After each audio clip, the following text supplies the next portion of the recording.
Once upon a time, there was a young man who worked at a factory. His mentor, an old technician, taught him to talk less, do more, and never stop developing his skills in every aspect of the factory's operations. 10 years later, the old man retired, and the young man became a technician himself.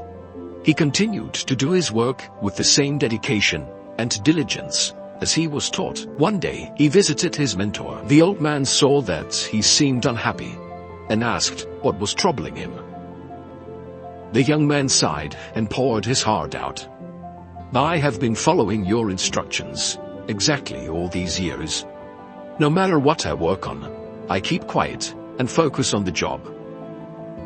I know I have done good work at the factory, and I have learned all the skills that can be learned there. What I don't understand is that the guys who don't have my experience or capabilities have all been promoted, while I am still making as little as I did before when I was your apprentice."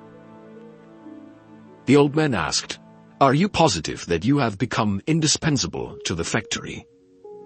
The young man nodded, "Yes." The old man paced back and forth to think. After a while, he turned to the young man. "You must request a day off, using whatever reason you like. It is time for you to give yourself a break." The young man was surprised by this advice, but the more he thought about it, the more it made sense.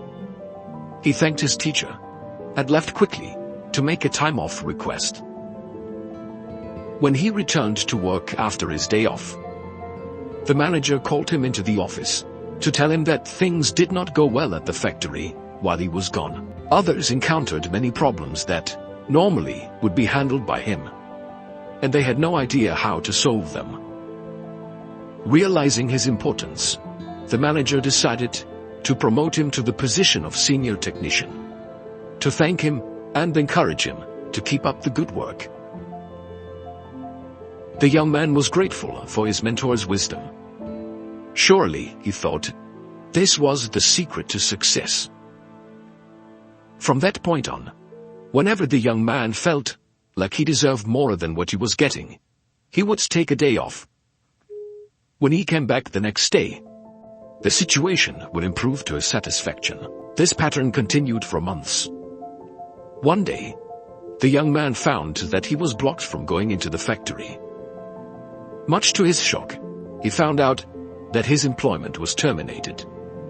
He could not believe it. Not knowing what else to do, he went back to see his mentor to try to figure out how things had gone so wrong. "Why did I lose my job?" he asked with wounded pride. "Did I not do everything as you instructed?" "Actually, you did not. Because you heard only half the lesson." The old man shook his head. "You understood right away that no one pays any attention to a light bulb that is always on. It is only when it goes off that people suddenly take notice and realize they've been taking it for granted. You were so eager to apply this understanding that you left before hearing the second half." Second half? It began to dawn on the young man that perhaps he made a big mistake. What was the second half? The mentor spoke slowly to make his point. The second half, more important than the first, is the realization that if a light bulb goes off frequently, then sooner or later, it will be replaced with one that is more reliable.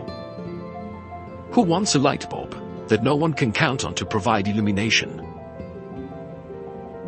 You see, in life, in your life, do you have friends and family members that you take for granted? They're always there for you. What happens if one day they are no longer there? Do not wait for such a day to suddenly realize how important they are. Give thanks today for the good fortune of having them in your life. Also, don't let yourself being taken for granted. But at the same time, do your work, and don't stop everything you do just because it doesn't go the way you want it to go. Find the balance in life, and life will reward you with giving you the balance back.